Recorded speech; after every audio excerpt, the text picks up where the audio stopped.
dador.com eza plateforme oyo eza ko aider batu nyonso oyo baza ba commerçant.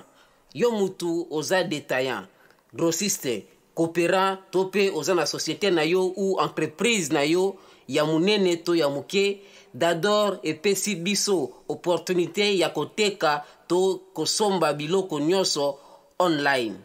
Donc à partir ya clic na téléphone na yo to na computer na yo, ezala oza na salon, na cuisine, na chambre, na toilette na yo, okoki kosomba eloko nyonso olingi na Dador. Tala ndeko kozela te, kenda komi komisa na www.dador.com. Kuna okoteka to kosomba eloko nyonso olingi local, national pe international. Ezali ofele pe ezali sécurisé. Dador, transforming lives. Esite Dador ke ezoyamba bato nyonso bakomesa nyonso ya mboka bokotana Dador ke fasilitaka moteki na mosombi Dador ke ezosilisa popola na kati Afrika.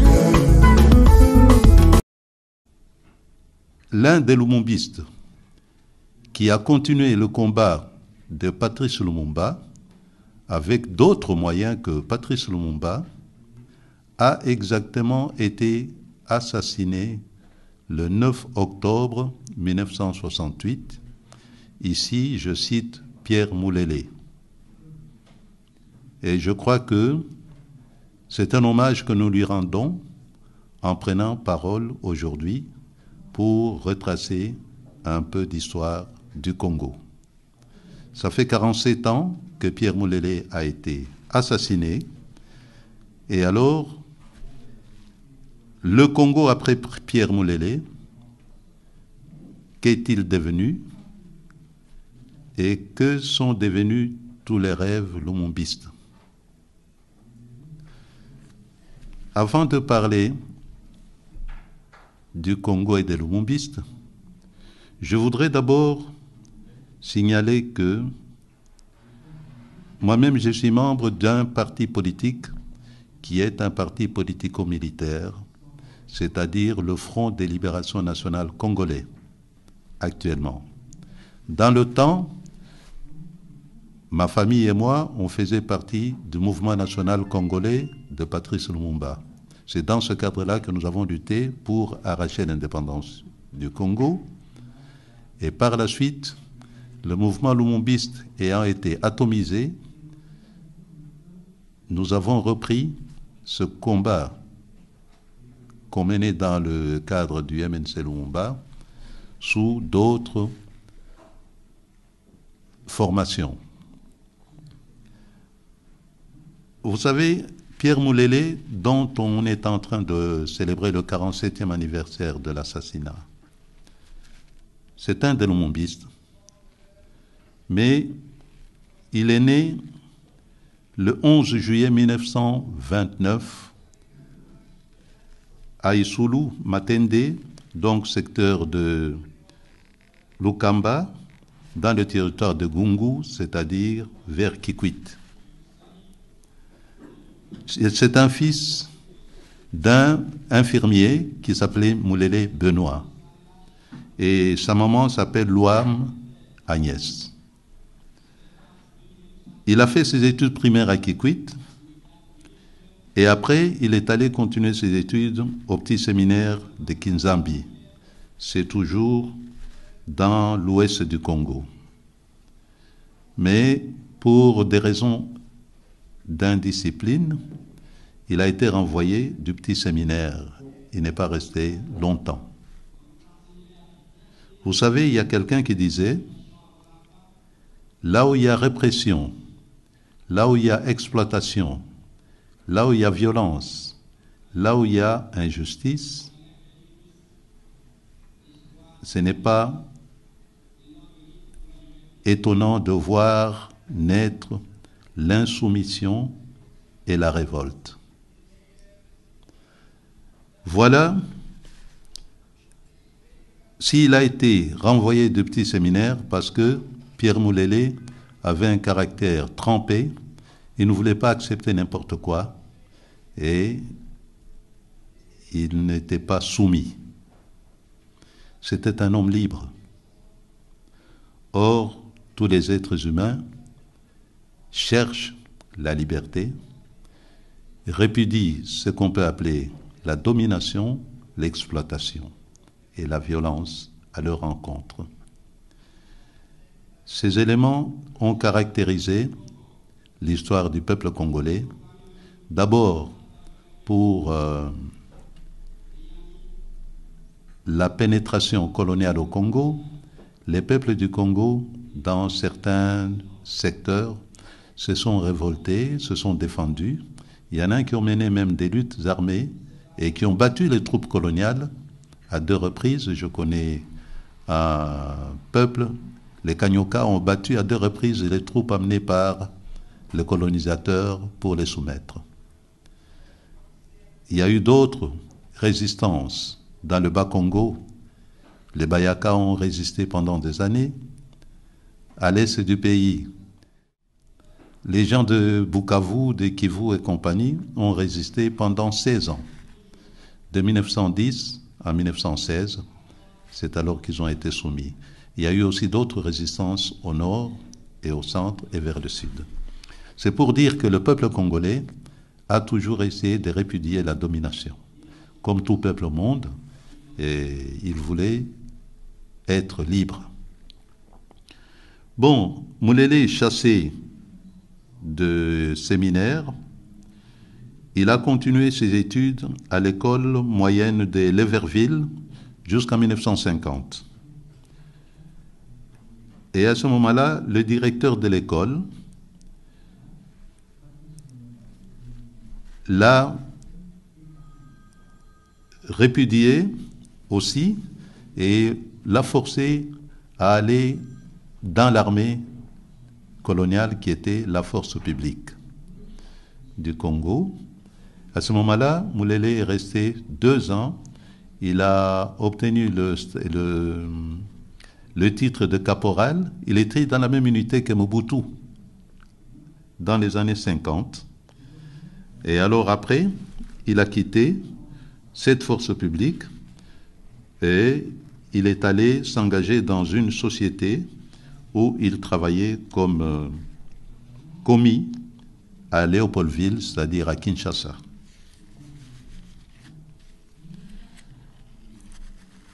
Pierre Moulele a toujours milité. D'abord en tant qu'élève, et puis par la suite, vers février 1959, il a créé avec Antoine Gizenga et Kama Sylvain, qui était son ami, ils ont créé ce qu'on appelle le Parti solidaire africain, le PSA. À ce moment-là, les partis politiques au Congo pouvaient se créer parce que sinon, jusque-là, c'était interdit. On ne pouvait disposer que de cercles culturels, tribaux, mais on ne pouvait pas créer de partis politiques. Mais avec la revendication de l'indépendance qui datait de 1956, les colonisateurs ont dû lâcher de l'Est, et c'est à ce moment-là que les partis politiques au Congo ont commencé à se former. Et alors, le Parti solidaire africain a fait une alliance avec le mouvement national du Congo, le MNC, qui a été créé par Patrice Lumumba.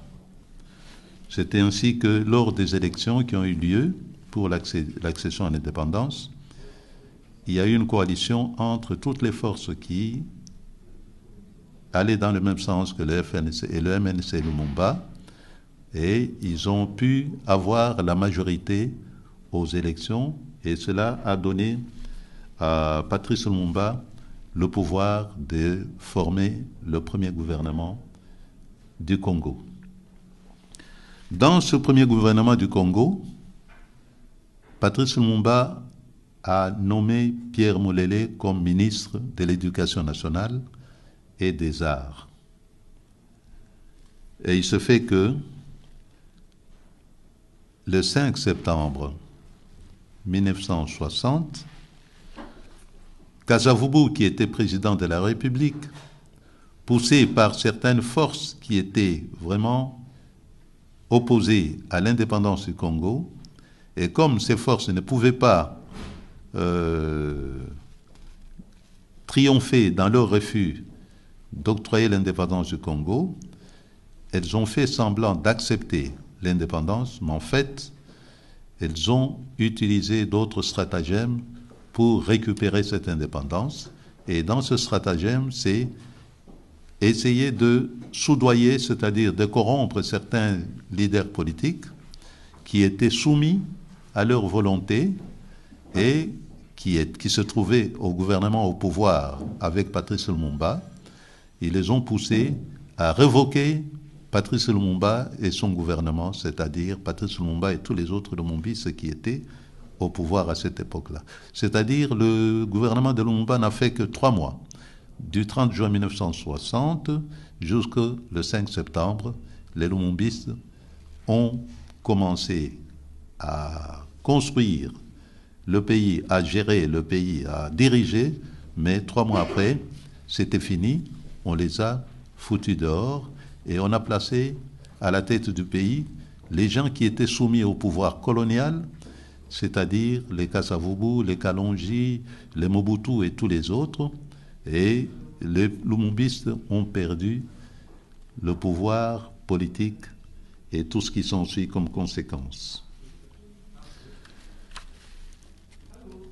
Quand les lumumbistes ont été, il y en a beaucoup qui ont été massacrés. Il y en a d'autres qui ont pris la voie de l'exil.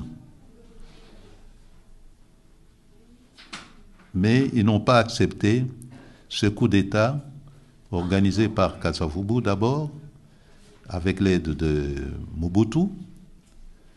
Ils ont commencé à se réorganiser. C'est ainsi que le 31 décembre 1963, Pierre Moulélé, qui avait eu l'occasion de quitter le pays avant et qui a été en Chine, qui a été à Conakry, en Guinée-Conakry, qui a été à Moscou, il a été dans certains pays, même en Égypte. Il a appris certaines techniques de combat et il est revenu au Congo. Il est rentré dans son village et là, il a déclenché la première lutte armée insurrectionnelle contre le régime néocolonial qui était en place au Congo. Et cette lutte a pris beaucoup d'ampleur très rapidement. Elle est partie de l'ouest du Congo jusqu'à s'étendre vers le nord, c'est-à-dire Kisangani, vers l'est, c'est-à-dire Kivu et le Maniema, et vers le sud, au nord, Katanga. Moulélé dirigeait la lutte à l'ouest du pays. Mais alors, cette lutte était dirigée vers le nord par Gouegné Christophe, qui était aussi un lumumbiste. Et à l'est et au Maniema, c'était Gaston Soumialo, un lumumbiste aussi, et quelqu'un que vous connaissez très bien, Laurent Désiré Kabila. Lui, il dirigeait l'insurrection au nord du Katanga, c'est-à-dire vers le sud. Et c'est là qu'il a appris aussi à mener la lutte au niveau armé, alors qu'avant, il ne menait que la lutte politique. Mais cette lutte insurrectionnelle qui a été menée par les nationalistes et lumumbistes a été écrasée par non pas seulement l'armée de Mobutu, mais surtout par des mercenaires occidentaux qui avaient été recrutés par le régime mobutiste et aussi par les forces armées belges et les mercenaires sud-africains. C'est cette coalition-là qui a pu vaincre la lutte des libérations déclenchée en 1963. Et à partir de ce moment-là, tous les pouvoirs qui se sont succédés au Congo n'avaient rien à voir avec les dirigeants lumumbistes. C'est-à-dire, on est parvenu à récupérer l'indépendance en plaçant à la tête du pays les gens qui étaient soumis, qui avaient accepté que le pays soit dominé, exploité, mais en fonction des intérêts de l'étranger, c'est-à-dire des multinationales d'abord, et aussi des gouvernements étrangers. Et le sort du peuple congolais a été totalement ignoré.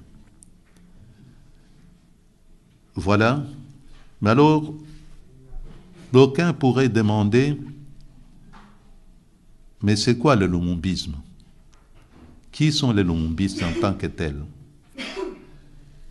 Jusqu'aujourd'hui, je pourrais dire que les lumumbistes, depuis qu'ils ont été écartés du pouvoir, n'ont plus exercé le pouvoir politique au Congo. Il y en a qui se présentent avec l'étiquette lumumbiste, alors que leurs actes, leur attitude, leur prise de position vont tout justement à l'encontre de ce que le lumumbisme veut. Regardez par exemple quand les Mobutu sont arrivés au pouvoir, parce que Mobutu était censé faire partie du MNC Lumumba. Mais en fait, Mobutu c'était un infiltré, c'était un agent de la sûreté coloniale belge qui a infiltré le mouvement national congolais et qui était préparé pour renverser le pouvoir lumumbiste qui était là-bas. Il y avait Victor Ndaka, qui lui aussi faisait partie du MNC Lumumba, mais lui, il faisait partie de la sûreté. Et ce sont ces gens-là qui donnaient toutes les informations concernant les dirigeants congolais de cette époque aux colonisateurs occidentaux, c'est-à-dire belges particulièrement, et par la suite aux Américains, qui se sont servis de toutes ces informations pour neutraliser la politique lumumbiste au Congo et aussi placer leurs pions à la tête du pays. Mais une fois que leurs pions sont placés, le Congo est devenu un pays sous occupation, d'abord militaire, étrangère. Vous savez que l'ONU est venue pour intervenir dans... Parce que l'ONU a été appelée par Patrice Lumumba, le gouvernement de Lumumba, parce que les amis du Congo ne savaient pas intervenir. Et alors quand l'ONU est arrivée, mais Lumumba était étonné de voir que l'ONU qui était censée aider le gouvernement nationaliste lumumbiste, mais commençait à prendre des positions tout à fait différentes, et traîner les pieds, et à tel point que Lumumba a pu appeler maintenant ses soldats et les a envoyés pour aller mater la sécession du Kasaï et aussi celle du Katanga. Mais l'ONU a commencé à agir contre ces sécessions que quand Patrice Lumumba a été arrêté et tué. Alors à ce moment-là, on a vu que l'ONU commençait à se mettre en action. Mais en action pourquoi? Parce que l'ONU maintenant, voyant que le terrain était libre pour les puissances étrangères, alors il fallait maintenant réunifier tout le Congo et exploiter le Congo uni, mais au profit des multinationales occidentales. Voilà. Mais quelles sont les pensées des Lumumba et des lumumbistes? Pour comprendre et connaître les lumumbistes, il faut d'abord savoir ce que le gouvernement Lumumba voulait. Le gouvernement de Lumumba voulait d'abord l'unité nationale des Congolais. Il n'était pas question de vivre d'une façon séparée, les gens de telle tribu à part, de telle province à part, non. Lumumba, déjà, dans son gouvernement, il prônait ce qu'on appelle aujourd'hui le vivre ensemble. On peut avoir des différences, mais ces différences ne peuvent pas nous empêcher de vivre ensemble. Aujourd'hui, le vivre ensemble est à l'ordre du jour, c'est à la mode. Mais dans la pensée de l'umumbiste, ce vivre ensemble était déjà prôné sous l'étiquette de ce qu'on appelle l'unité nationale. Il fallait que tous les Congolais, quelle que soit leur tribu, quelle que soit leur région, leur province, puissent se mettre ensemble, qu'ils puissent vivre ensemble, qu'ils puissent produire ensemble et bénéficier ensemble des efforts de leur production. C'est ce qu'on appelle l'unité nationale. Et Lumumba et tous les Lumumbistes étaient pour l'indépendance immédiate et totale. Il n'était pas question d'avoir une indépendance mitigée, parce que quand vous n'êtes pas réellement libre, vous ne pouvez pas vous émanciper. Un esclave, il travaille, il produit, mais pas pour son bien-être, mais pour le bien-être du maître, du patron. Et c'est comme ça qu'on voit que l'esclave peut toujours continuer à produire, mais la production ne change pas sa condition d'être humain. Et Lumumba le savait, il a dit, nous devons être réellement libres, et en étant libres, nous devons partager d'une façon équitable les productions découlant des efforts de notre population. D'ailleurs, Lumumba et tous les Lumumbistes se disaient, il ne faut pas compter sur les capitaux que les autres veulent venir investir chez nous. C'est le travail de l'homme qui produit la valeur. C'est le travail de l'homme qui transforme la nature.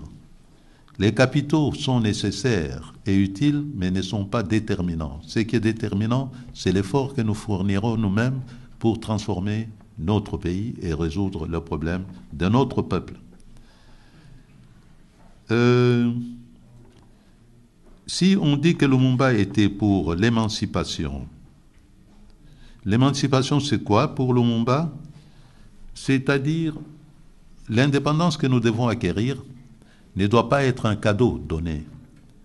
L'indépendance doit partir de l'effort que nous fournissons, c'est-à-dire doit être arrachée, parce que l'indépendance cadeau, ce n'est pas une bonne indépendance, parce que quand on vous donne un cadeau, on pose des conditions et vous êtes obligé de respecter ces conditions ou bien de vous y soumettre. Mais si vous avez arraché cette indépendance par votre lutte, il n'y a pas de conditions et à ce moment-là, vous êtes libre de pouvoir mener vos actions d'une façon tout à fait souveraine. Alors, Patrice Lumumba voulait que nous puissions mobiliser des efforts pour créer une économie rurale prospère. Et il voulait aussi que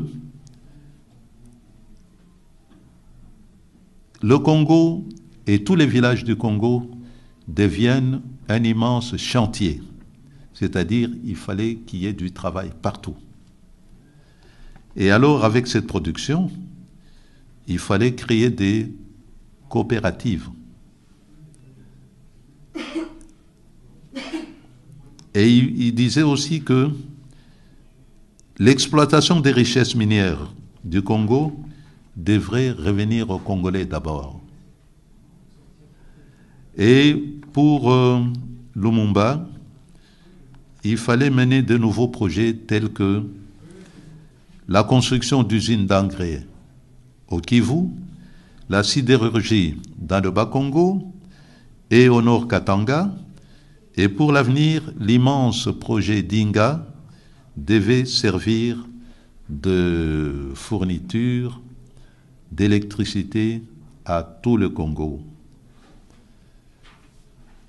Et surtout, les Lumumbistes voulaient remédier le plus rapidement possible aux plaies les plus flagrantes dans le domaine social, c'est-à-dire faire disparaître les bidonvilles, faire disparaître le chômage, faire disparaître l'analphabétisme.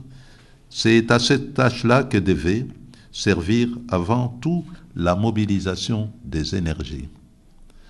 Or, on a constaté que depuis que les Lumumbistes n'ont plus été au pouvoir, Beaucoup de politiciens, d'abord, ont été placés là par les forces étrangères. Ça veut dire que ces gouvernements ou les dirigeants placés par l'étranger, leur préoccupation majeure, ce n'était pas le sort et la situation du peuple. Ils n'étaient pas là pour résoudre ce problème populaire, mais leur préoccupation, c'est se servir du pouvoir politique pour s'enrichir.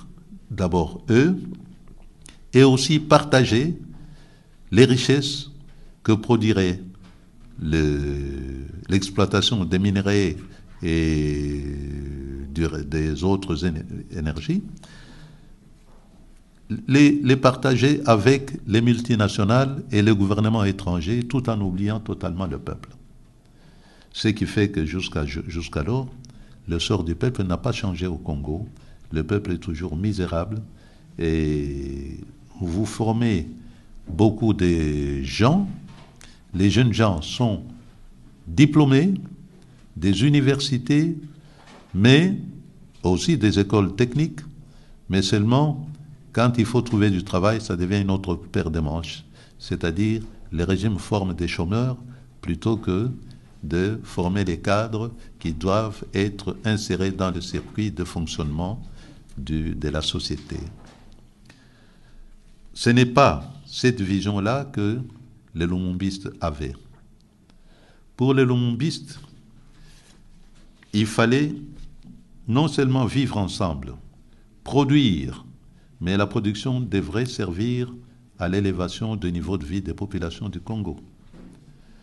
Par la suite, il fallait aussi penser à la solidarité africaine, essayer de faire en sorte que s'il y a des peuples africains qui ont besoin d'une collaboration avec le Congo devait répondre à cette attente-là pour que les autres régions d'Afrique puissent s'émanciper, puissent évoluer grâce à la collaboration du Congo. Voilà, la vision lumumbiste, elle est là, mais cette vision n'est pas partagée par certains anciens lumumbistes. Est-ce parce qu'ils sont devenus âgés? Est-ce qu'ils sont devenus vieux qu'ils se sont laissés aller à des jouissances purement matérielles qui n'ont rien à voir avec les préoccupations de la vision lumumbiste du Congo? C'est pour dire que certains collaborateurs ou bien certains condisciples de Pierre Moulélé, comme à Kisangani, il y a Christophe Gouegné, une fois le mouvement tué, qu'est-ce qu'il a fait? D'abord, on a fini par se rendre compte que Christophe Gouegné, pendant que les militants se battaient contre l'armée de Mobutu et des mercenaires, lui, il entretenait des rapports avec Paul-Henri Spaak. Jusqu'au jour où Paul-Henri Spaak a dit « Oh, on est sûr que ce mouvement n'ira pas loin parce qu'on est en contact avec tel. » Effectivement, le jour où les paracommandos belges devaient sauter sur Stanleyville, Gouegné a profité d'abord de cela pour distraire les militants qui avaient les armes en main, qui devaient se défendre, pour les distraire. Au moment où ils faisaient des fêtes et tout ça, les autres ont fini par atterrir et par les attaquer. C'est une traîtrise. Une autre traîtrise, c'est les garçons Soumialo. Quand ils ont fini cette jacquerie, il y en a qui sont rentrés auprès de Mobutu. Ils ont eu de belles maisons, ils ont eu des fermes où ils vivent tout à fait tranquillement, à l'aise. Le cas le plus récent, c'est celui d'un ancien lumumbiste. C'est Antoine Gizenga, qui avait dirigé le gouvernement lumumbiste à Kisangani. Qu'est-ce qu'il a fait? Il a travaillé avec Kabila fils, mais aujourd'hui, les Lumumbistes doivent se sentir trahir parce que aujourd'hui, ils disposent d'un domaine immense et d'un château vraiment terrible, alors que quand on est lumumbiste, quand on mène la lutte pour le pays, on doit être capable de ne pas vivre comme des seigneurs, mais de vivre comme le commun du peuple congolais. On ne mène pas la lutte lumumbiste pour devenir roi, pour s'enrichir soi-même, alors que le peuple est en train de crever dans la misère. Et ce que Antoine Gizenga a fait, c'est quelque part une trahison, parce que d'aucuns peuvent vous dire, vous pouvez aller vous informer, il a un domaine immense, et on dirait que c'est un roi qui vit au Congo quelque part. Mais pourquoi est-ce que le régime de Kabila fils lui a donné ce cadeau? Pourquoi est-ce qu'on lui a donné ce privilège? Ça, c'est la question que nous nous posons. Et nous, on n'est pas d'accord avec ce type de pratique, parce que cette pratique, c'est une pratique lumumbiste, réactionnaire. Ça n'a rien à... c'est une pratique mobutiste, réactionnaire, des gens qui sont allés au pouvoir pour manger et non pas pour résoudre le problème du pays et du peuple. On ne peut pas venir au pouvoir pour profiter alors que le peuple crève de misère. D'ailleurs, la première déclaration de Lumumba, quand il a commencé à diriger, il a eu un débat avec les députés. Les députés voulaient que leurs émoluments puissent être augmentés. Lumumba leur a dit, écoutez, nous ne sommes pas venus au pouvoir pour penser à notre situation, à nous personnellement. Nous sommes venus au pouvoir pour solutionner les problèmes du peuple et penser au peuple. La première des choses que nous devons faire et que vous aurez dû faire, c'est de penser ou bien commencer à vous interroger comment est-ce que nous allons résoudre le problème de la population. C'est ça notre devoir. On n'est pas au pouvoir pour nous enrichir en tant que tel. Et aujourd'hui, nous nous disons, un véritable lumumbiste, c'est celui qui respecte les attitudes, le comportement, les principes et les préceptes que Lumumba a émis. Lumumba, quand il est mort, il n'a pas laissé un gros château pour lui. Et ses enfants étaient en train de crever de misère.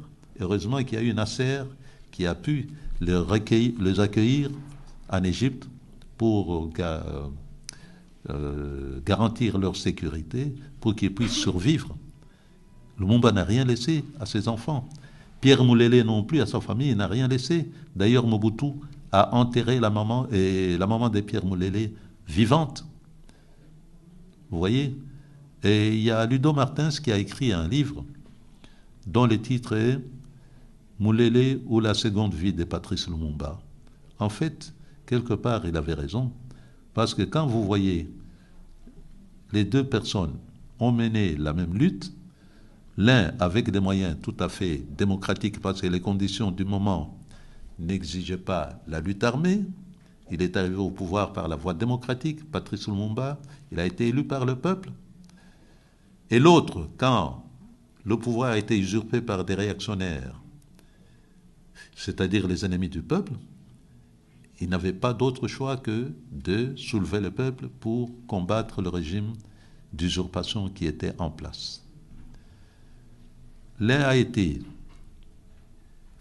tué, coupé en morceaux, dissous dans l'acide sulfurique au Katanga, c'est Patrice Lumumba. L'autre, qui a été kidnappé au Congo-Brazzaville, c'est Pierre Moulélé. Comment a-t-il été tué? Il était vivant, on lui arrachait les organes l'un après l'autre.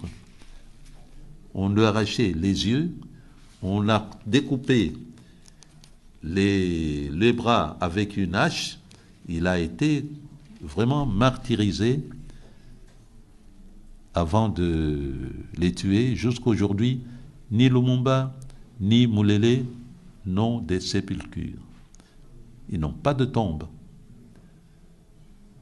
En fait, Ludo Martins a fait raison quand il disait Moulele ou la seconde vie de Patrice Lumumba. On a vécu un régime tout à fait dictatorial et inhumain. Mais pendant ces temps-là, ce régime de Mobutu, il a été soutenu par qui? Non seulement il a été placé par les pouvoirs occidentaux du moment, mais aussi par les multinationales. D'ailleurs, quand vous regardez les multinationales, en général, ce sont des multinationales soit américaines, soit européennes, c'est-à-dire occidentales. Les Africains n'ont pas de multinationales. Les Asiatiques n'ont pas de multinationales. Les Latino-Américains n'ont pas de multinationales. Bon, maintenant, les choses sont en train de changer, peut-être, mais à cette époque-là, que ce soit les gouvernements, que ce soit les multinationales, c'était les mêmes qui étaient derrière les actions des dictatures africaines. Et il fallait compter avec ça pour voir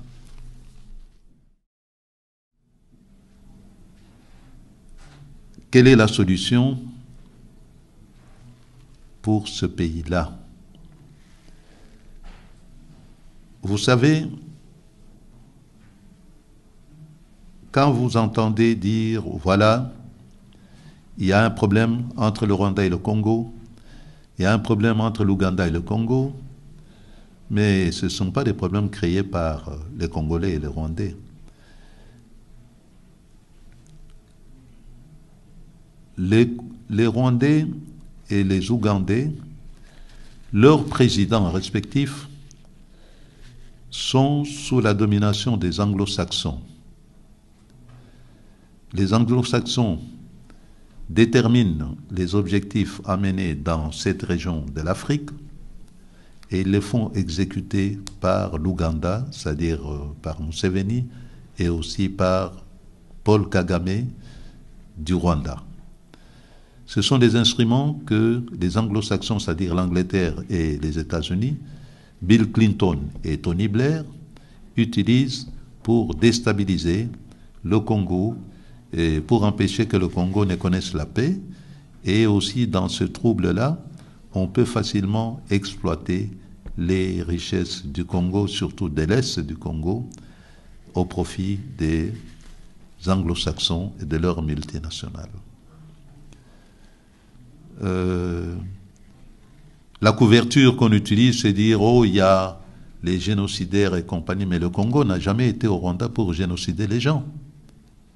Mais c'est le Congo qui devient victime des actes qui ont été posés ailleurs, parce que les Congolais ont voulu, par humanisme ou bien humanité, ont voulu recevoir les réfugiés, au moins 1 million de gens, afin qu'ils puissent trouver droit à la vie et compagnie. Mais quand ils sont arrivés au Congo, c'est autre chose. C'est les Congolais qui ont commencé à payer le prix de leur humanisme. Est-ce que nous devons continuer à tolérer ce genre d'histoire? Aujourd'hui aussi, ils sont en train de préparer encore des soubresauts à l'est du Congo. Nous sommes au courant de ça.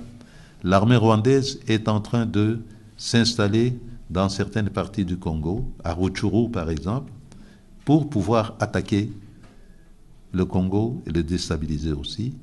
Et un pays qui est tout le temps en guerre n'aura pas le temps de se construire ni de pouvoir nourrir ses populations. Vous voyez? Voilà, globalement, le petit message que je voulais vous livrer, à partir duquel on peut avoir un débat. Vous avez la possibilité de poser des questions, je suis à votre disposition. Je voulais, avant de terminer, vous dire que le Congo de demain, il sera quoi? Ça reste un point d'interrogation. En plus, est-ce que dans ce Congo d'aujourd'hui, y a-t-il une place pour des lumumbistes. Compte tenu de la conception des choses que les lumumbistes ont, des objectifs qu'ils ont, est-ce que le monde va laisser les lumumbistes arriver au pouvoir pour construire leur pays selon leur conception? Voilà les questions qui se posent. La place des lumumbistes au Congo. Deuxièmement, que sera le Congo de demain à partir de ça? Je vous remercie. On va peut-être... Comment?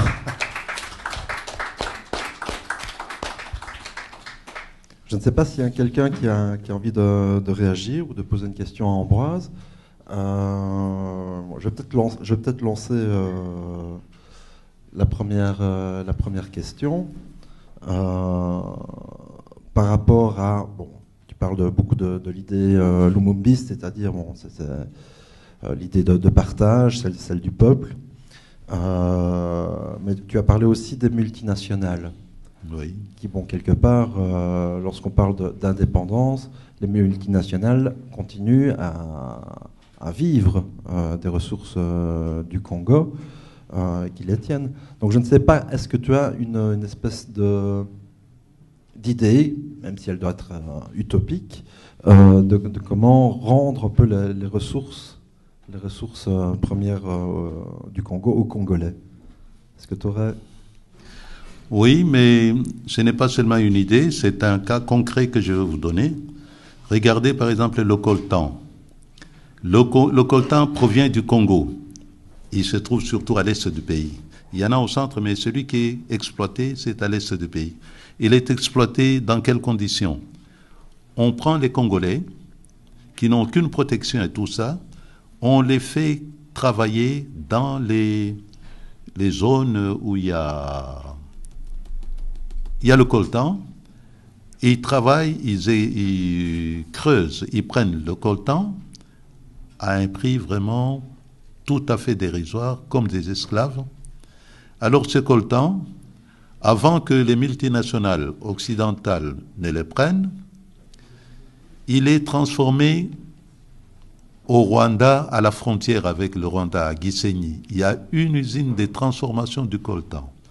Pourquoi est-ce que cette usine de transformation du coltan ne se trouve pas au Congo? Puisque le coltan est exploité au Congo, normalement c'est là que cette usine aurait dû être.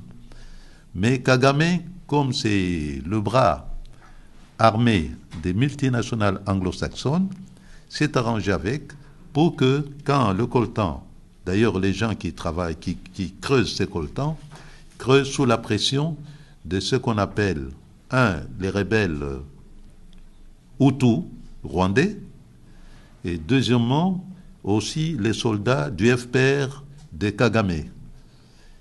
Ils forcent les Congolais à creuser le coltan aux conditions vraiment d'esclavage.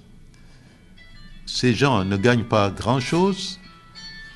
On amène le coltan au Rwanda, c'est là qu'il est transformé dans le premier temps, et les multinationales anglo-saxonnes vont les acheter là-bas à un prix plus ou moins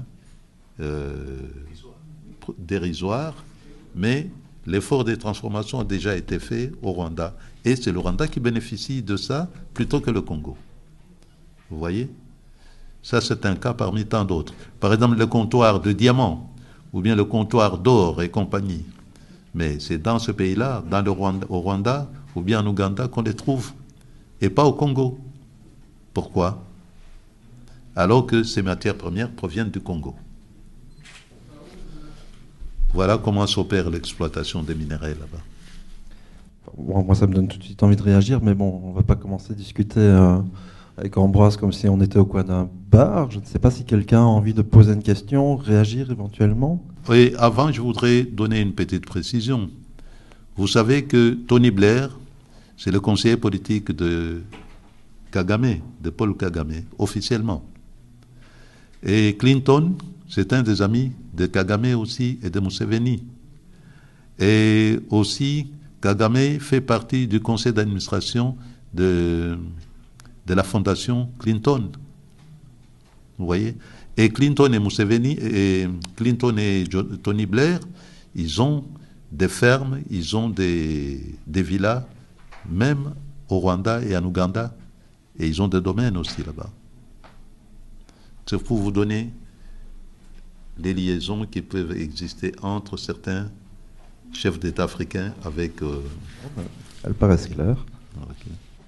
Mais selon ton expérience, qu'est-ce qui aurait pu se faire pour que cette indépendance puisse être pour qu'elle puisse arriver à se concrétiser d'une façon démocratique et d'une façon qu'on peut dire progressiste aussi.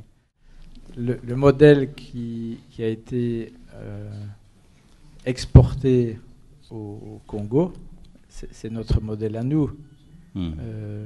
Est-ce qu'avec ces valeurs-là de matérialisme qu'on connaît très bien ici, est-ce qu'il y avait cette possibilité pour les Congolais de se construire en dehors de ce modèle-là? Bon, si le modèle a été exporté de l'Europe vers le Congo, vers l'Afrique, c'est pas ça le problème majeur. Vous savez, le problème majeur, c'est la conception qu'on a des choses. Pour les Lumumbistes et Patrice Lumumba, le pouvoir doit provenir du peuple. Et la finalité du pouvoir, c'est le peuple. Vous voyez, le peuple vous donne le pouvoir, mais quand vous avez le pouvoir, la première des choses à réaliser, c'est résoudre les problèmes du peuple, c'est-à-dire des masses laborieuses. Si vous faites ça, vous rencontrez les objectifs de la démocratie. Vous êtes là par la volonté du peuple et vous réalisez la volonté et les besoins du peuple. C'est ça qui n'a pas été facile à faire pour ceux qui sont au pouvoir depuis des années. Eux, ils sont au pouvoir non seulement parce qu'ils ont été imposés par les forces extérieures, c'est antidémocratique, même si on joue la comédie d'élection, et deuxièmement, quand ils sont au pouvoir, ils ne satisfont pas les besoins de la population. Leur préoccupation majeure, c'est se partager à manger avec ces forces qui les ont placés au pouvoir. Nous disons non, ce n'est pas comme ça que ça doit fonctionner. Alors, si on ne nous permet pas d'arriver au pouvoir pour résoudre ce problème-là d'une façon démocratique, vous savez ce qui reste comme autre possibilité. Le peuple risque un jour de se soulever avec d'autres moyens et ça posera ce qu'on peut appeler révolution, parce qu'il y a toujours une limite à tout. Vous pouvez avoir des drones, vous massacrez certains leaders, mais on a massacré beaucoup de leaders lumumbistes. Mais je vous dis qu'il y a encore des lumumbistes fidèles à l'idéologie de Lumumba qui sont encore là et qui n'ont pas trahi le peuple et qui acceptent de vivre comme Lumumba l'avait prédit.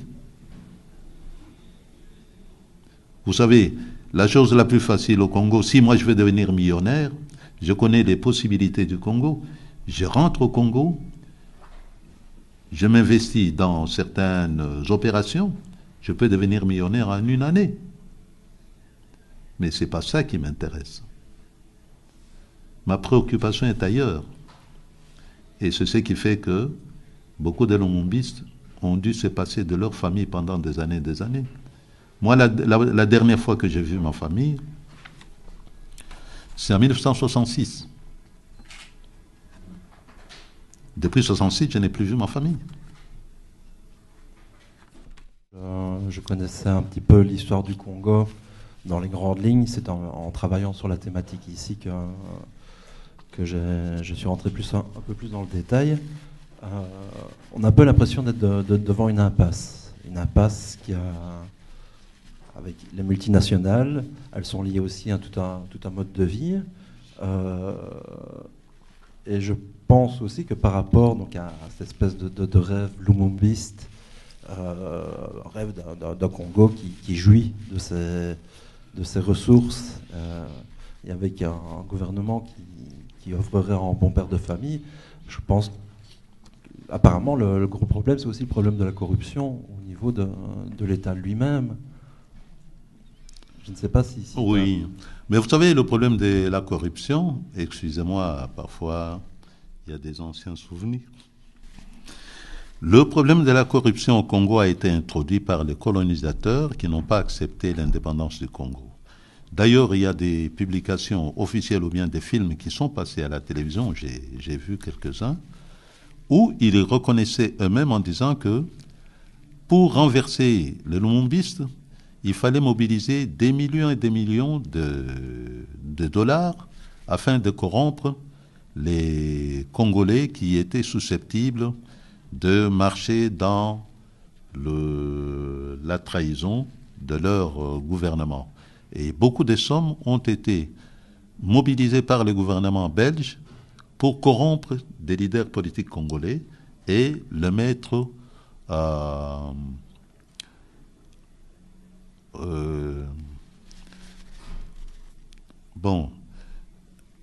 le mettre sur les dos des nationalistes congolais. Voilà. Et c'est comme ça que beaucoup ont été achetés. Même Bomboko, qui était le premier ministre des Affaires étrangères, vous savez que c'est un des intellectuels qui avait été formé ici à l'ULB. Lumumba, sa préoccupation majeure, c'était de garder l'unité du Congo pour ne pas permettre aux uns et aux autres de faire éclater ce Congo-là.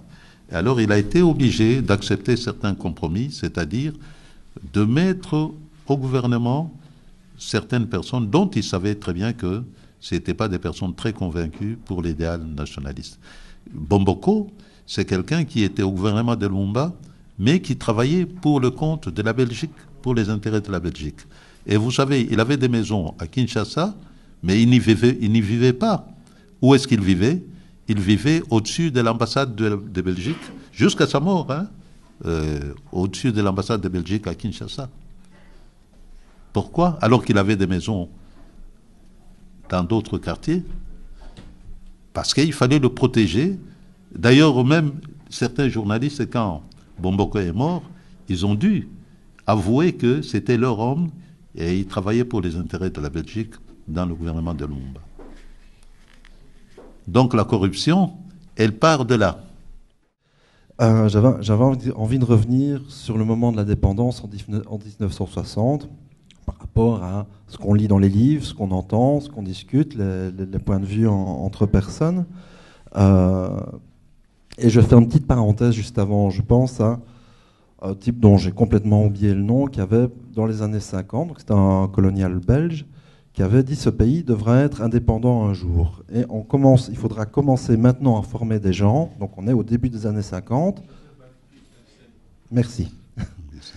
Et il envisageait cette indépendance dans les années 80. Donc c'est-à-dire, on parle quasiment de 30 années de préparation par rapport à ça. Ce que, évidemment, hein, c'est ce que notre exposition là ici, entre autres, raconte aussi, c'est qu'on n'a jamais, la Belgique n'a jamais envisagé que le Congo soit, et ça c'est une de ses grosses erreurs, soit un jour indépendant. Personne n'a voulu l'écouter.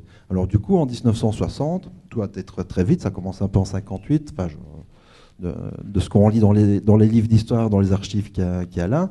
Et il y en a beaucoup qui disent par rapport à ça que Lumumba a voulu aller trop vite, en disant, voilà, l'indépendance tout de suite, ça n'aurait pas pu marcher. Alors maintenant, moi j'ai des avis aussi là-dessus, mais j'avais envie d'entendre le tien. Ben, vous savez, c'est vrai, je suis content que tu soulèves ce point de vue-là, que j'entends même parmi les Congolais. Il y en a beaucoup qui disent, oh, à cause de Lumumba, on est dans une telle merde. Mais en fait, la merde qui est là, ce n'est pas Lumumba qui voulait aller très vite. D'abord, on s'est rendu compte, moi j'ai vécu la colonisation, que le colonisateur ne voulait pas former des cadres congolais. Vous savez, le degré, le niveau de formation, c'était très limité. Allez, des philosophes comme Voltaire et compagnie, on ne pouvait même pas les lire à l'école normale où j'étais, c'était indexé. Vous voyez? Donc, on ne voulait pas former des cadres congolais. Quand vous formez des cadres, ben, vous formez aussi ce qu'on peut appeler l'insoumission ou la réaction des gens par rapport au mauvais traitement que vous leur vous leur soumettez. Mais à ce moment-là, les Congolais, il y en a qui essayaient de suivre des cours par correspondance. C'est le procédé, le moyen que Patrice Lumumba a utilisé. Il a essayé d'étudier par correspondance pour essayer d'élever son niveau d'études. Mais les cadres qui étaient formés pendant la période coloniale avaient une conscience très élevée du devoir. Et deuxièmement, ils faisaient un travail qui allait au-delà du titre qu'ils portaient. Et ça marchait très bien pendant la colonisation. Pourquoi est-ce que ça ne pouvait pas marcher après la colonisation? Bon, Lumumba a fait ce qu'il devait faire. D'ailleurs, il n'était pas seul à décider. Il y avait des délégations des différents partis et ils ont décidé ensemble que l'indépendance du Congo devrait avoir lieu le 30 juin. Mais le problème des cadres, en disant « Oh, on n'avait pas assez de cadres, il ne fallait pas demander l'indépendance », c'est un faux fouillant. Parce que les cadres, depuis 1960 jusqu'à aujourd'hui, il y en a énormément au Congo. Est-ce que c'est parce qu'il y a beaucoup de cadres formés que le problème a été résolu, le problème du Congo et du peuple congolais? Au contraire, ils ont des hauts diplômes, mais seulement au lieu de se contenter de leur salaire, mais ils se permettent de voler dans la caisse de l'État et de voler aussi d'autres travailleurs qu'ils engagent en disant, voilà, on va vous engager, mais seulement vous allez nous donner la moitié ou bien le tiers de votre salaire, alors que vous êtes payé pour le travail que vous faites, et vous vous permettez aussi de piquer encore une partie du salaire de celui que vous venez d'engager. Voilà la mentalité qui règne là-bas au Congo. Ce sont les universitaires qui opèrent comme ça. Des gens très bien formés qui auraient pu mieux travailler ici. Mais quand ils rentrent là-bas, voilà leur pratique par rapport à leurs compatriotes. Donc l'histoire, c'est une question de lutte de classe sociale. Exactement. C'est un truc qui m'interpelle assez parce que lorsque je me suis intéressé sur le sujet du colonialisme en général, je me suis rendu compte que c'était la même histoire donc d'un pays occidental sur un pays qui ne l'est pas, oriental ou africain ou autre, est un peu le même rapport de la classe bourgeoise sur la classe ouvrière. Ça y est, là, je vais peut-être avoir des problèmes, moi, avec le point culture, là, on va finir par faire de la politique, mais c'est pas grave, la vie est politique, donc allons-y. Finalement... C'est aussi un manque de conscience patriotique. Vous savez, après cette expérience-là, moi je vais vous dire, la solution au Congo, c'est d'avoir à la tête du pays, dans des gouvernements, des gens qui sont capables de faire des sacrifices personnels pour travailler pour le pays. Pas les gens qui pensent directement à s'enrichir, à manger avec les autres. Non. Non. En Amérique latine, on a connu un président, je ne sais pas de quel pays, il avait une petite maison. Il était président, mais une petite maison. Salvador Allende? Non. Au Paraguay, je crois. Oui. Il avait une petite maison et il refusait son salaire, mais il a vécu modestement. Et le peuple était content de lui. Pourquoi est-ce que au Congo, on ne peut pas apprendre à vivre modestement si on est au sommet du pouvoir? Question de rééducation. Et il faut qu'il y ait des gens qui soient capables de vivre modestement pour que ce pays-là marche. Sinon, c'est la lutte pour la mangeoire. Et ce n'est pas avec des gens pareils que vous allez changer la situation du peuple et du pays. Bonjour. Est-ce Bonjour. que une nouvelle génération connectée pourrait changer les choses? Vous savez, quand je souris, parce que cette question-là, elle revient tout le temps quand on fait des débats, que ce soit en Suisse, ici ou ailleurs, le problème, ce n'est pas un problème de génération. Dans la même génération, il y a des attitudes, des comportements, des éducations différentes. La génération de Lumumba, Kasavubu et Mobutu, c'est une génération. Mais vous avez vu la diversité comportementale qu'il y avait là-bas? Lumumba avait pris une autre option, parce qu'il avait une autre finalité, d'autres devoirs. Mais Mobutu, Kasavubu et les autres ont pris une autre option. Leur finalité, ce n'était pas le pays ni le peuple. Et pourtant, c'est les gens de la même génération. Même ici, vous, les jeunes qui êtes ici, vous vous intéressez à quoi par rapport au Congo? Avoir une grosse bagnole, avoir une vie luxueuse. Chacun fait ses études, non pas pour aider le pays à se transformer, mais on fait ses études pour être bien, pour bien manger, pour avoir le luxe. Mais il y a des générations qui sont vieilles, mais qui ont plus de conscience patriotique que les générations nouvelles. Vous voyez? Ce n'est pas parce qu'on est jeune que ça vous donne directement le diplôme de changer valablement les choses dans le sens patriotique. Non. Tout est une question des expériences. Vous voulez quoi dans la vie? Quel effort vous faites pour essayer d'acquérir les éléments qui vont vous permettre de réaliser ce que vous voulez? Regardez, vous êtes combien de jeunes ici, des jeunes Congolais, et pourtant cette conférence a été prévue depuis longtemps. La formation, ce n'est pas uniquement à l'école. À l'école, on vous donne une formation classique, livresque. Mais il y a d'autres éléments qui peuvent vous permettre d'aller au-delà de ça.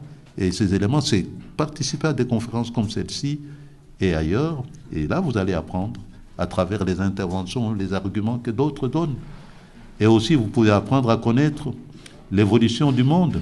Quand on parle de la Chine, ben vous y allez, vous n'êtes pas chinois, mais vous allez entendre de quoi est-ce qu'on va parler, pourquoi est-ce qu'on dit ceci de la Chine et de ça. Et après, vous avez des éléments que vous pouvez comparer avec ceux qui existent dans votre pays. Peut-être la solution peut provenir de là. Justement, en parlant de Chine, est-ce que ce n'est pas plus les Chinois qui exploitent les mines que des pays anglo-saxons? Est-ce qu'il n'y a pas une collaboration à faire avec la Chine pour justement renverser ce côté monopole? Oui, il faut reconnaître que les Chinois sont très présents maintenant en Afrique et ils exploitent. Mais comme c'est à vous défendre, à essayer de voir cette collaboration-là, comment est-ce que nous pouvons y gagner nous aussi? Vous voyez? C'est à vous à poser des conditions de collaboration. Si vous ne le faites pas, on vous corrompt, on vous donne autant de millions, et puis vous laissez le champ libre à ceux qui viennent piller. Mais justement, si des jeunes générations savent à quelle valeur a la matière première, ils sauront sur quel montant le limiter. Parce qu'avant, ils n'avaient pas la connaissance, ils ne savaient pas quelle valeur ça valait, la matière première. Donc, ils ne savaient pas quel prix placer. Maintenant qu'ils ont la technologie pour connaître le prix, ils pourront peut-être placer le prix et pouvoir négocier. Et en étant connectés avec d'autres mondes, d'autres acheteurs, d'autres fournisseurs, ils pourront faire jouer la concurrence. Donc, le débat pourrait changer avec la technologie et une jeunesse entreprenante. Ça, c'est purement technique. La technique vient en second plan. La chose fondamentale, c'est qu'est-ce que vous voulez pour votre peuple, votre pays. Si, par exemple, ceux qui veulent négocier avec vous vous disent, écoutez, voilà ce que nous allons investir, voilà ta part à toi, responsable de tel ministère. Tu acceptes ta part et tu laisses les autres faire ce qu'ils veulent. Ça veut dire qu'on est parvenu à te corrompre. Et si tu acceptes la corruption, à ce moment-là, tu trahis la part qui revient au peuple. Vous voyez? C'est ça la première des choses, savoir résister à la corruption. Passer d'abord l'intérêt commun, l'intérêt général, avant ton intérêt personnel. Ce n'est pas quelque chose d'impossible. Il y en a qui l'ont fait dans la vie. Les Moulélé, les Lumumba et tous les autres, ils l'ont fait. Pourquoi est-ce que vous ne pouvez pas le faire? On peut le faire, mais il faut une personne. Non, on peut le faire, mais il faut une personne pour pouvoir donner le chemin. Et le problème, c'est que les personnes qui le disent, ils sont à l'extérieur. Ils ne sont pas au sein même du pays, notamment parce que c'est dangereux. Oui, mais le danger est partout, même ici. Qu'est-ce qui vous prouve qu'on ne peut pas m'abattre si je sors d'ici? Il y a d'autres patriotes qui ont été abattus en Suisse ou en France ou ici en Belgique.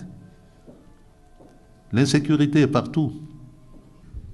En fait, moi, ce n'est pas pour poser une question, mais je voulais réagir par rapport à ce qui a été dit.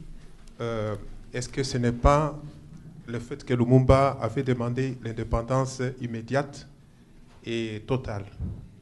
Mais il faut placer les choses dans leur contexte. Avant même que le professeur Van Bilsen ne sorte son plan de 30 ans pour l'émancipation du Congo, il y avait déjà des projets de création de partis politiques au Congo par la Belgique. Il y avait déjà le MNC, donc le Mouvement national catholique, qui était déjà préparé par l'Église catholique. Et ce sont ces personnes-là qui seront plus tard l'ennemi de Patrice Emery Lumumba. Au Katanga déjà, dans les années 50, il y avait déjà la création d'un parti politique qui ne disait pas son nom, qui s'appelait Konakat. Et c'est Tchombe qui sera à la tête de ces partis politiques. Et tous ces gens qui ont été formés par l'Église catholique au niveau de Léopoldville avec Iléo et les autres, ben, ils vont se retrouver avec Tchombe à un certain moment comme des ennemis de Patrice Emery Lumumba. Patrice Emery Lumumba, c'était un homme qu'on ne s'attendait pas. La Belgique ne s'attendait pas qu'il y a un homme qui allait apparaître. Parce que c'est un homme qui n'a pas été vraiment formé dans des partis politiques. Et alors, il apparaît d'une façon abrupte. On ne l'attendait pas. C'est ça qui a fait le problème. Moi, je considère Patrice Emery Lumumba comme un leader politique dont on ne s'attendait pas qu'il allait apparaître sur la scène politique. Et c'est lui qui va prendre les devants de la scène, qui va amener le vrai débat sur la place publique. Les Kassavubu et les autres étaient formés en fait pour servir le néocolonialisme, mais tandis que Lumumba apparaît lui avec un autre discours. C'est ainsi que l'on va remarquer lorsque Patrice Emery Lumumba va apparaître sur la scène politique, il semble prendre même l'initiative du débat politique. On commence à parler plus de Patrice Emery Lumumba parce qu'il fait la différence. Et quand ils iront à la conférence de Bruxelles, il faut aller chercher Patrice Emery Lumumba. Parce qu'on savait déjà que Patrice Emery Lumumba avait un discours qui était accepté par la population. Patrice Emery Lumumba absent à la table ronde de Bruxelles, ben, ça n'allait pas terminer. Mais Patrice Emery Lumumba n'était pas contre la Belgique. Si vous prenez les livres, les pensées politiques de Patrice Emery Lumumba, il était toujours un homme qui appelait à la collaboration, à travailler ensemble avec la Belgique, mais à l'égalité. Et il a dit même à la fin de son discours qu'il attendait tout le monde, mais qu'on travaille, qu'on collabore, mais d'égal à inégal.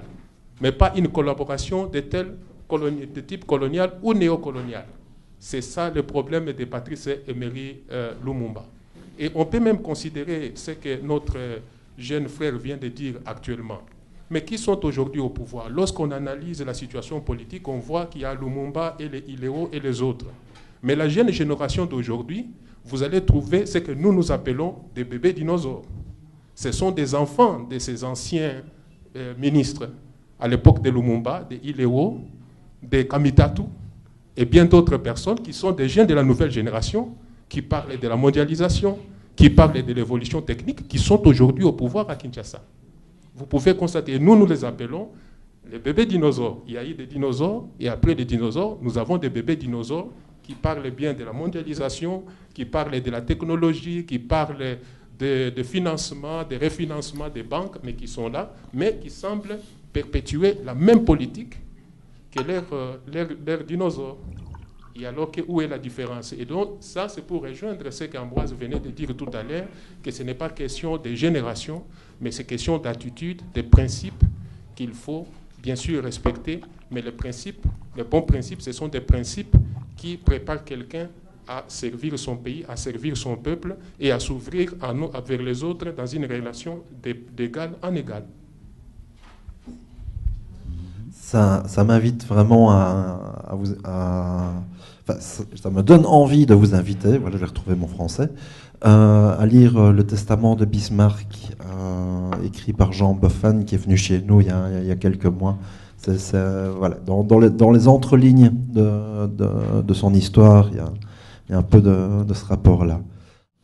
Il y a juste un truc qui me revient aussi un peu à l'esprit par rapport à tout ça. Je ne sais pas si ça va vraiment faire avancer le schmilblick, mais je crois qu'il y a eu quand même en 1960 deux négociations. Il y a eu la négociation de l'indépendance politique, je pense, et puis la négociation de l'indépendance économique. Et à ce moment-là, des personnes comme Lumumba étaient rentrées au Congo parce qu'ils devaient travailler sur leurs élections, et on laissait d'autres personnes peut-être plus fragiles. Et l'indépendance n'a jamais vraiment existé finalement. On ne devrait pas laisser l'indépendance économique. Et ça, c'est quand même vraiment important. Le Congo aurait dû être le pays le plus prospère d'Afrique, dans un monde parallèle, géré par d'autres modes de pensée. Mais bon, ça. Oh, oui. Ce que tu viens de dire me pousse à une petite réaction. Effectivement, le Congo n'a pas eu de véritable indépendance politique. Qu'est-ce que c'est l'indépendance politique pour un homme politique? C'est celle de pouvoir analyser, déterminer, arrêter une décision et agir en fonction de ce qu'on a saisi soi-même comme élément de base. Mais si vous devez agir en fonction des pressions des autres, vous n'êtes pas un homme libre. Vous ne pouvez pas mener une politique indépendante. D'ailleurs, si Lumumba a fait peur, c'est parce que dans certains de ses discours, il était trop franc. On était en pleine guerre froide. Oui, il était très franc. Lui, il ne voulait pas s'allier à n'importe quel bloc. Il voulait que le Congo puisse coopérer avec tout le monde, que ce soit le monde occidental et le monde de l'Europe de l'Est, ou d'Amérique latine, ou bien d'Asie et tout ça, tout le monde pouvait coopérer avec le Congo. Et ça ne plaisait pas à certains. Parce que si vous acceptez de coopérer avec l'Europe de l'Est, le monde occidental, qui n'est pas tolérant, va dire, ah, s'il coopère avec les Est-Européens, donc il n'est pas bon pour nous et on doit le liquider. Si vous coopérez avec l'Occident, vous êtes pris comme ennemi de l'autre côté. Mais là où Lumumba a présenté un danger, bon, nous avons partagé cette réflexion avec lui. C'est quand il disait, la première des choses à acquérir, c'est l'indépendance politique. Et quand nous aurons l'indépendance politique, alors à partir de cette base-là, nous pouvons remettre tout en question. Que ce soit l'économie, que ce soit la culture, que ce soit la philosophie, on remettra tout en question.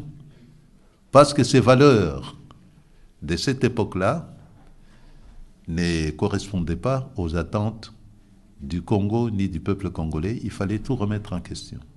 Et c'est là qu'il a fait peur à beaucoup de gens et il fallait l'éliminer. Vous voyez ? Je crois qu'il y a aussi cette question de contexte de guerre froide, que le discours de Lumumba était vu comme un discours clairement communiste, qu'il a à un moment donné aussi parlé de se tourner vers la Russie, des choses ainsi, donc ça fait énormément peur. Maintenant, moi, ce qui m'intéresse ici, dans ce qui se passe là maintenant, dans cet échange, parce qu'on n'est plus en 1960, on est en 1915, Or, ben, quoique mentalement, c'est pas faux. Hein. Mentalement, c'est pas fauxMais non, on est en 2015. On n'est plus en pleine guerre froide. Maintenant, on est face à peut-être une autre guerre mondiale quelque part. Voilà, il y a vraiment, on vit dans un monde en grand chamboulement. Dans la présentation de Point Culture qu'on peut retrouver dans le détour, lorsqu'il présente la thématique, il parle à un moment donné de décoloniser les esprits. Je pense qu'on ne saura pas remonter dans le temps, on ne saura pas changer les contextes de l'indépendance de 1960. Par contre, on peut se remettre dans le contexte pour mieux le déchiffrer aujourd'hui et peut-être éventuellement, à force de pensée, d'échange, arriver à créer un autre mode de travail, je dirais. Je pense que là, monsieur ici à ma droite parlait qu'il y avait quand même des nouvelles générations, les fils de dinosaures, qui restent sur des mêmes schémas, mais tout ça peut éventuellement changer. Pour la décolonisation, bon, je pense que ça, c'est un problème, un grand problème aujourd'hui en République démocratique du Congo. Vous avez constaté quand même que les jeunes de nouvelle génération pensent qu'aujourd'hui, ils peuvent faire beaucoup de choses pour le Congo. Et je suis aussi convaincu, mais il faut reconnaître que la plupart des jeunes d'aujourd'hui n'ont pas fait l'effort de connaître l'histoire de leur propre pays et aussi de connaître les enjeux, de savoir aussi qu'est-ce qui s'est passé, parce que c'est très important, on ne peut pas se projeter vers l'avenir si on ne sait pas ce qui s'est passé et quels sont les grands problèmes et comment résoudre ces problèmes-là. Et aujourd'hui, j'ai l'impression, et quand je discute avec la plupart des jeunes d'aujourd'hui sur des questions du Congo, ben, ils se limitent tout simplement qu'à une certaine époque. Ils vont vous présenter tout simplement Mobutu dans des années 80, ou Mobutu aux États-Unis, ou Mobutu en France, accueilli par Général de Gaulle, et ils se limitent à ce niveau-là. Mais ils ne prennent pas le temps vraiment de connaître l'histoire de leur propre pays. C'est ainsi que moi je trouve parfois que Ambroise reste pour nous un monument, reste pour nous quelqu'un pour témoigner de ce qui s'est passé. Et ça, c'est un travail vraiment important que nous devons faire aujourd'hui, nous, Congolais d'abord, qui ont connu, qui ont lu, qui ont essayé un peu de s'intéresser à cette question pour qu'ils puissent comprendre vraiment la hauteur de leur responsabilité aujourd'hui. Ça, c'est un élément très important. Moi, j'insiste toujours sur ce point-là.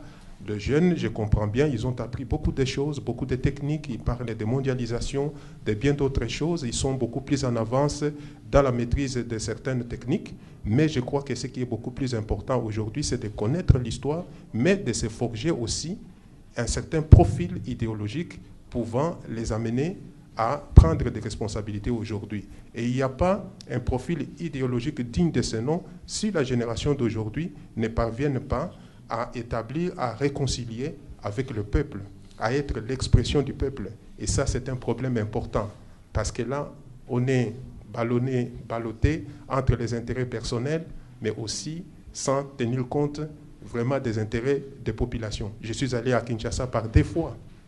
Je suis allé voir aussi comment les gens travaillent. Je suis allé voir des jeunes dans des différents quartiers, dans des bureaux, dans des bons bureaux.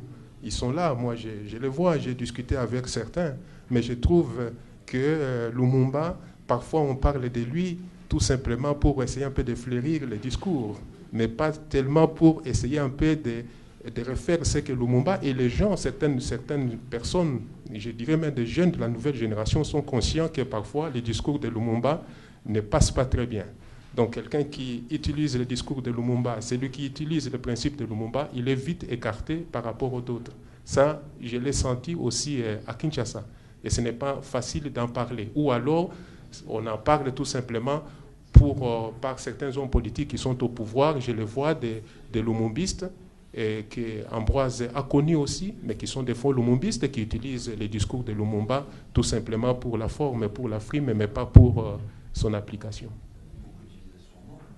Oui, c'est-à-dire que Patrice Emery Lumumba a été assassiné 3 fois. Moi, je le dis comme ça, a été assassiné 3 fois. La première fois, c'était, Ambroise l'a souligné, c'était le 5 septembre 1960 avec le coup d'État. C'est là a commencé ce que l'on appelle l'élimination politique de Patrice Emery Lumumba. C'est l'assassinat politique qui commence. Et puis après, ça sera l'assassinat physique de Patrice Emery Lumumba. Puis après, il y a un troisième assassinat que moi je qualifie d'assassinat historique. Et il y a eu des techniques qui ont été utilisées. Les gens qui utilisent la pensée de Patrice Emery Lumumba sans pour autant être conséquents dans la mise en pratique de cette pensée, ils font l'assassinat de Patrice Emery Lumumba. Mobutu l'a fait aussi. Vous savez, Mobutu, qui a participé à l'élimination politique et physique de Patrice Emery Lumumba, a été le premier à déclarer Patrice Emery Lumumba héros national. Et il a fait même des chansons. Il a fait construire des monuments. Donc tout ça, c'était un assassinat historique de Patrice Emery Lumumba. Ceux qui sont venus après Lumumba, Mobutu, qui sont aujourd'hui au pouvoir et qui n'appliquent pas la pensée politique de Patrice Emery Lumumba en citant Patrice Emery Lumumba dans leur discours, participent aussi à l'assassinat historique de Patrice Emery Lumumba. D'où l'intérêt que nous avons aujourd'hui à écouter des hommes comme Ambroise qui viennent nous parler encore de Lumumba. Ça, c'est la résurrection historique de Patrice Emery Lumumba. Bon ben, Ambroise, t'es d'accord si on prend ça comme mot de la fin? Oui, il n'y a pas de problème, mais seulement, je voudrais souligner ceci, que les gens ne se méprennent. Un peuple finira toujours par se relever, même si on l'enfonce très loin. À un moment donné, il va en ressortir comme un volcan.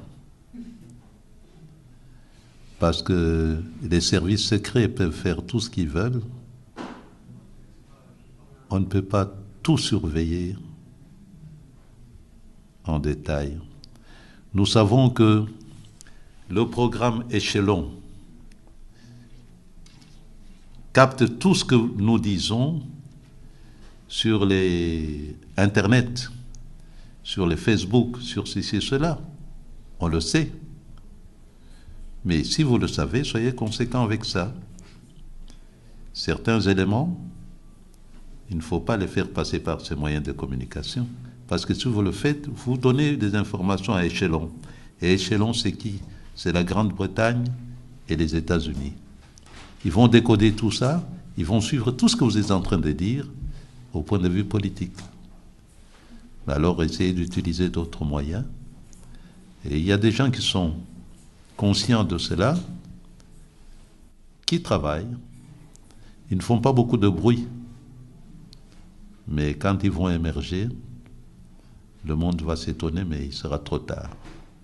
Le peuple n'a pas perdu tous ses fils. Il y en a qui vont agir en respectant la méthode, la pensée et la volonté du peuple exprimée par Patrice Lumumba. Parce que pour nous, Patrice Lumumba n'est pas un Satan, n'est pas un démon. On a essayé de le diaboliser, mais nous savons que c'était un martyr. C'était l'homme qui a sacrifié toute sa vie pour l'intérêt du peuple. Et ça, c'est un modèle que j'aimerais bien que tous les jeunes Congolais, les jeunes Africains, puissent suivre. D'ailleurs, j'étais aux États-Unis en 80, j'ai vu des Noirs américains. Il y en a qui ont changé de nom, qui s'appellent Patrice Lumumba. Au Cameroun, j'ai été étonné de voir, dernièrement, il y a un jeune Camerounais qui dit « Ah non, moi je m'appelle Patrice Lumumba, c'est le nom que mon papa m'a donné. » C'est pour dire que Patrice Lumumba a marqué la mémoire, non pas seulement des Congolais, des Africains, et c'est allé au-delà de l'Afrique. Donc, si il a pu le faire, c'est parce que l'intérêt qu'il défendait était une bonne cause et juste. Sinon, il n'y aurait pas ce type de réactions qui, historiquement, vont au-delà même de l'époque lumumbiste. Voilà, c'est ce qui nous permet de garder encore espoir.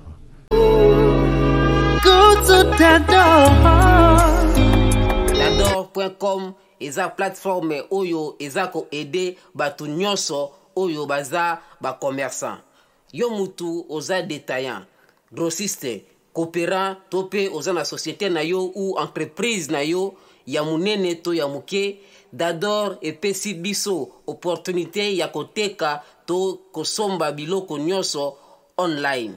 Donc à partir ya clic na téléphone na yo to na computer na yo, ezala oza na salon, na cuisine, na chambre, na toilette na yo, okoki kosomba eloko nyonso olingi na Dador. Tala ndeko kozela te, kenda komikomisa na www.dador.com. kuna okoteka to kosomba eloko nyonso olingi, local, national pe international. Ezali ofele pe ezali sécurisé. Dador, transforming lives.